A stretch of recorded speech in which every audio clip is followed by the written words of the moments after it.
Andrew, let's shift topics. We've got a couple of minutes left in this segment. I know you've got to jump, but I want to go to, besides on your website, the resignation from GoPro was big enough news.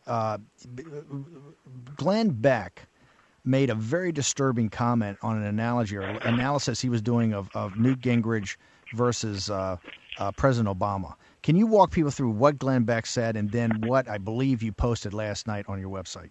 He was on Judge Napolitano's show on Fox, and the self-appointed historian of the conservative movement and autodidact, who's read a lot of books over the last few years,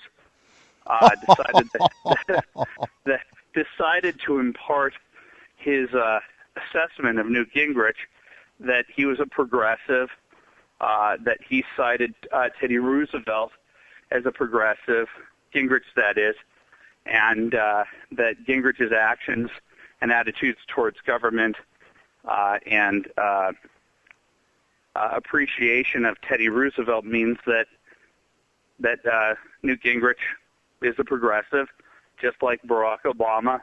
And so if Barack Obama is a progressive and Newt Gingrich is a progressive, yet the Tea Party is going to side with a progressive and Newt Gingrich, then he can only see the only reason why they would side with Newt Gingrich over Barack Obama is because of the issue of race.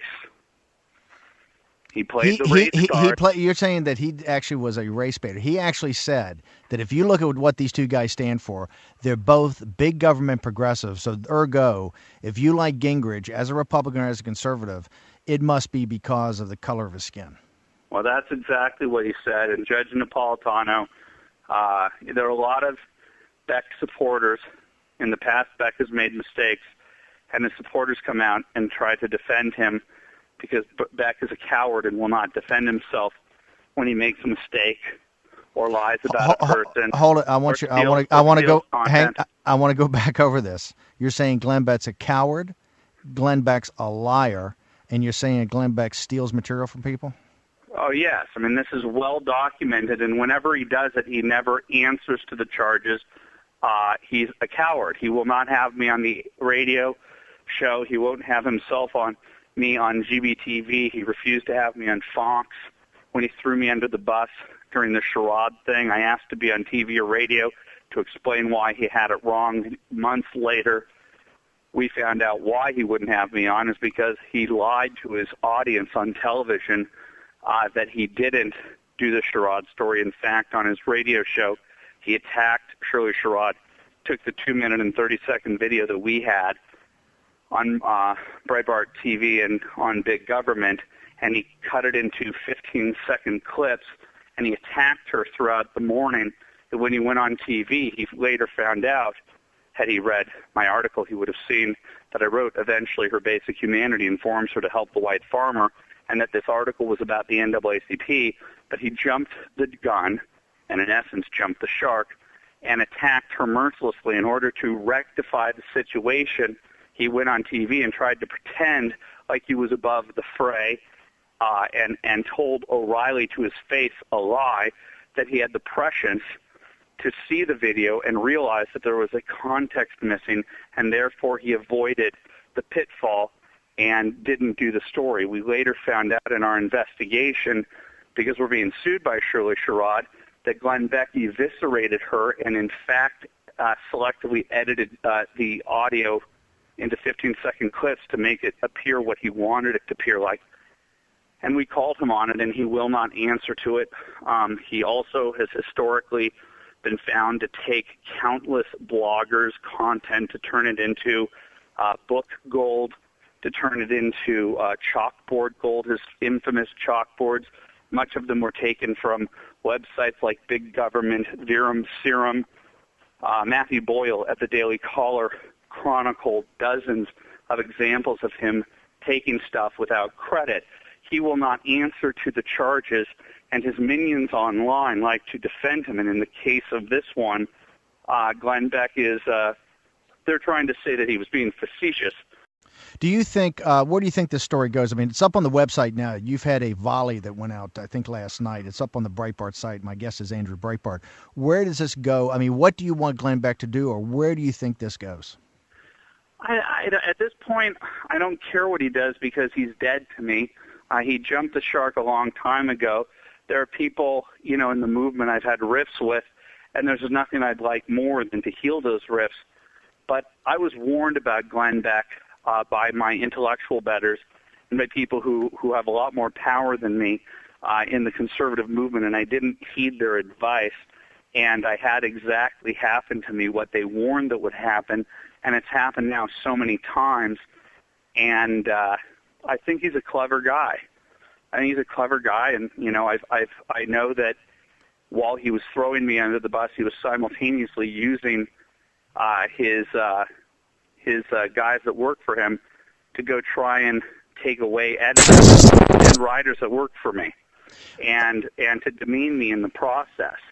And while he was doing this, he was weirdly on the air saying, "Oh, Breitbart, he's valiant. Breitbart, he's heroic," making it so that the audience would say, well, Glenn only says nice things about Andrew on the air, while he simultaneously was sending his radio agent, people within, his radio network, and trying to get my editors in order to create a competitor website over at The Blaze and GBTV. So he's a snake.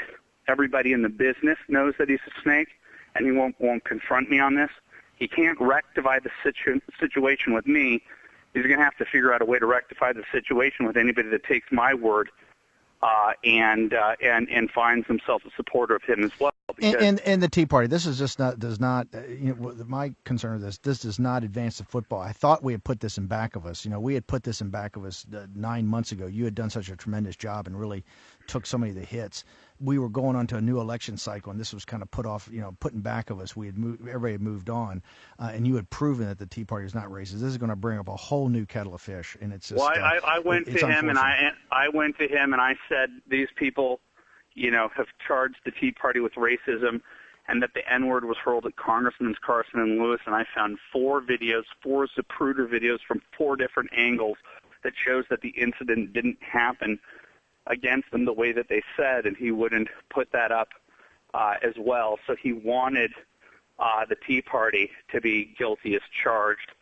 I don't know what to say because it makes me look like a bad guy. I mean, I know there's Reagan's 11th commandment. How many times can you have a baseball bat taken to your rib cage by a gang that have GB on their jerseys?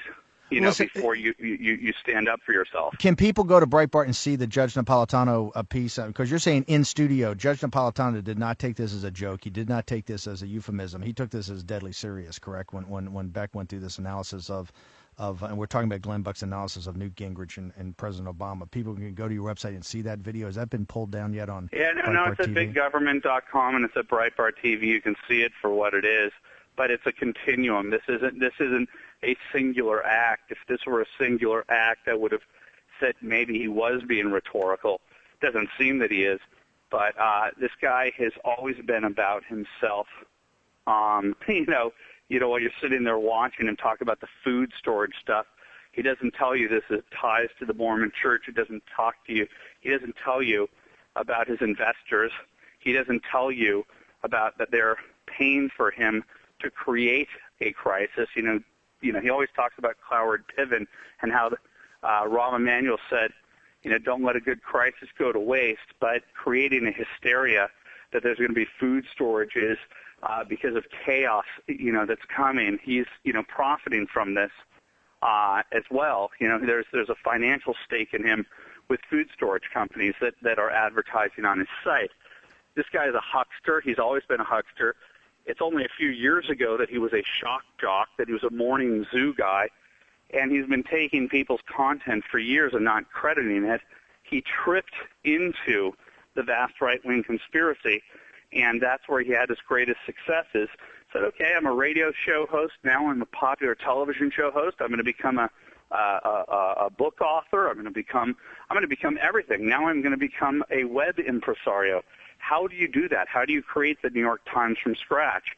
How do you, in his mind, it was take Breitbart stuff and don't credit it and simultaneously try to destroy him and his reputation by throwing him under the bus on charade, and then a month later create a replica website using people that he's hired away from Breitbart's site, and not let Andrew Breibart defend himself when you're throwing him under the bus. This is what it is. I'm sorry to be, raising these things, but it's just the flat-out reality as people are pushing, giving their hard-earned cash to him, to GBT, every month. Now that he's asking for money from people in a trying time where people should be collecting their nuts and their dried fruits and their store things, if things are that bad, I'm telling you there are better places to put your money than GBTV. My guest has been Andrew Breibart. This is the beginning of, I think, a big one. Big weekend for you. One on GoProud, the other on Glenn Beck. Go to Breitbart.com. Go to Breitbart TV. Go to any of the big government or big journalism. This story is only, I think, going to get bigger. Andrew, thank you very much for sharing. And I realize that this comes from your heart. You're a guy that many people in the conservative movement admire, and you've stood up, whether it's for the Tea Party against the racism charges or for the Go Proud guys when they got the boot from CPAC. You're a guy that has people's back, so I think that's why people put a ton of credibility in what you have to say, and when you're clearly worked up on something, people pay attention.